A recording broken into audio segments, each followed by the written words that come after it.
Tattoo गर्ने विचार कसरी आयो नि त अहिले ट्याटु चाहिँ गर्छु नै भनेर त सोचेको थिएन, त्यो माइन्डमै आएको थिएन। अब त्यही हो, अब साथीहरूसँग अब घुलमिल हुँदै गइसकेपछि वाइ नट भन्ने कुरा भयो। सो अनएक्सपेक्टेड तरिकाले हान्यो। घरमा चाहिँ रियाक्सन कस्तो थियो त मम्मी ड्याडी सबैको? सबैको त अब एक्सपेक्ट नै गरेको थिएन नि घरमा कसैले पनि ट्याटु हान्छ भनेर।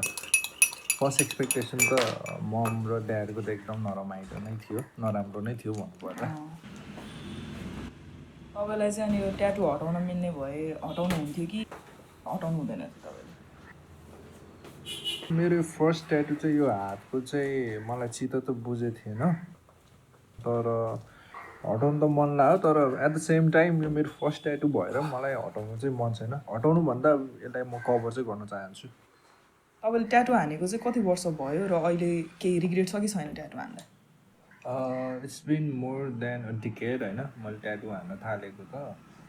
रिग्रेट त त्यस्तो केही पनि छैन। अब त्यतिखेर हानेको जानी अन्जानीमा होइन, त्यतिखेर चाहिँ हो कि जस्तो त लाग्थ्यो। तर अहिले चाहिँ अझै मलाई धेरै हान्नु मन छ। I want to cover my whole body with tattoos.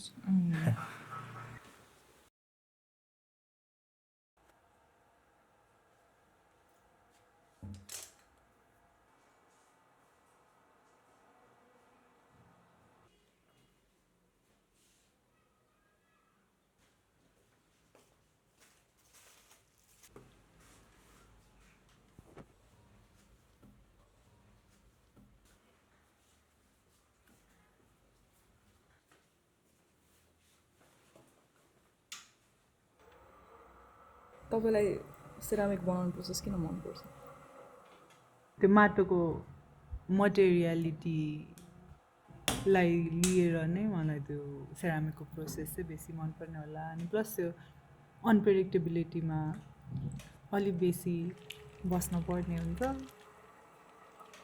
त्यही त्यो कस्तो आउँछ भनेर थाहा नहुने रिजनले गर्दाखेरि, अनि प्लस त्यो अट्याचमेन्टको कुराहरू, पेसेन्सको कुराहरू त्यो सिकाउनु भएको भएर नि मलाई चाहिँ सेरामिकको प्रोसेस अलिक बढी मनपर्छ।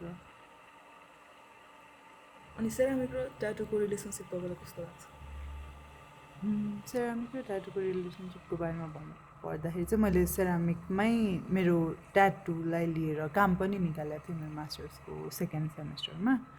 त्यो ट्याटुहरूले नै मेरो identity more and more strong गरिरहेको जस्तो पनि फिल भइरहेको थियो। अनि प्लस अब if I am making something with my hands, अनि त्यो ह्यान्ड्स अन एक्टिभिटी गर्दा गर्दै त्यहाँ मेरो पिस आइसक्यो भने why not make it more mine भनेर चाहिँ मैले मेरो ट्याटुहरू इलिस्ट्रेट गरेको थिएँ। त्यसरी देखाउँदाखेरि चाहिँ मोर मेरै इन्डिभिजुअलिटी अलिक स्ट्रङ पारेको जस्तो चाहिँ भएको थियो।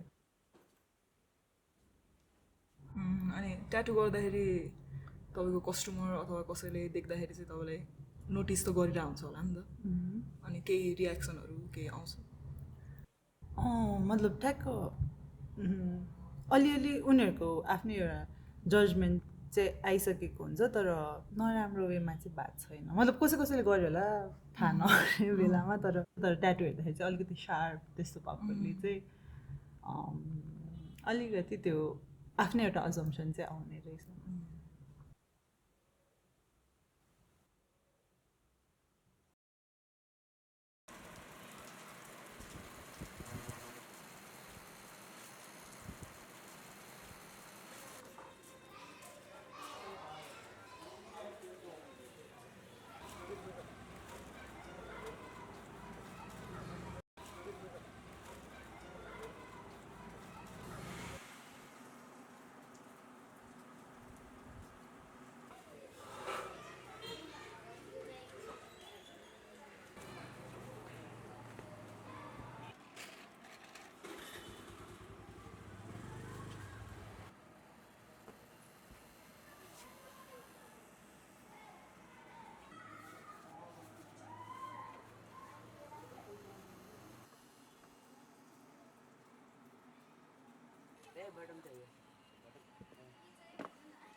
अनि सुरजलाई कस्टमरले ट्याटु नोटिस गर्छ कि गर्दैनन्? सुरज नोटिस त गरिहाल्छ नि, किन नगर्नु? यत्रो ठुलो ट्याटु छ होइन, नोटिस त गर्छ नि।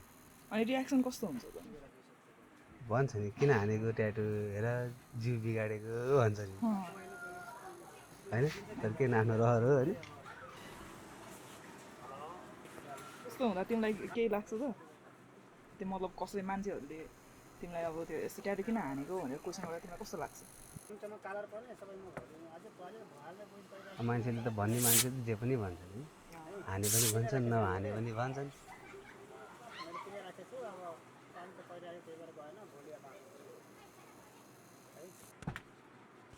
त्यस्तो फरक त मलाई केही पनि लाग्दैन आफ्नो इच्छाले हानेको त्यही भएर I'm not regretful at all tattoo हटाउन मिल्ने भयो तिमीले ट्याटु हटाउँछौ कि हटाउँदैन ट्याटु त अब हटाउनु त मिल्ने त भइसक्यो तर म हटाउँदिनँ मलाई अब ट्याटु अझै थप्न चाहिँ मन छ हटाउनु चाहिँ मन छैन ट्याटु बाइक तिमीलाई मान्छेले कसरी चिनोस् भन्ने लाग्छ नि तिमीलाई ट्याटु हान्ने बित्तिकै अब के छ भन्दाखेरि होइन अब हाम्रो सोसाइटीमा अलिकति नराम्रो तरिकाले हेरिदिन्छन् ट्यापे स्यापे भनिदिन्छन् ट्याटु हान्ने बित्तिकै अब त्यो एउटा चाहिँ विचार चेन्ज गर्नु पऱ्यो भन्ने कुरा त्यस्तो चाहिँ नसोचिदियोस् भन्ने जस्तो लाग्छ मलाई चाहिँ